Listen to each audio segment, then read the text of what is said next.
Welcome to Kenton's videos. Enjoy the video. You'll start by grabbing a widget or API key from a trusted weather provider. This gives you the embed code you need.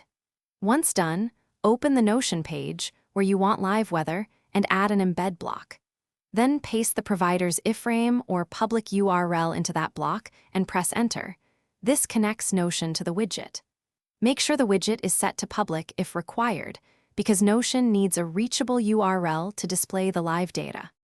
Next, configure the widget for accuracy and appearance. You'll pick a location using city name, zip, or lat/long coordinates so the forecast matches your spot.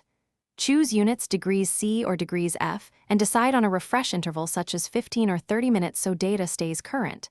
Then select layout options, compact, detailed, or multi-day forecast. Once satisfied, copy the final embed code. Back in Notion, replace the earlier code, if needed, and resize the embed block to suit the page. Finally, test the embedded weather to confirm live updates. Refresh the Notion page and view it on mobile and desktop. Once it looks right, lock the block or adjust sharing to keep layout consistent, and make sure the embed remains publicly reachable if the provider requires it. If the widget is blank, check 3 things.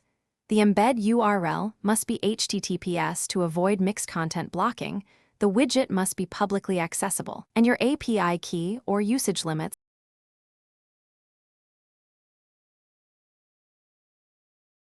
Thanks for watching. Consider subscribing if we helped you.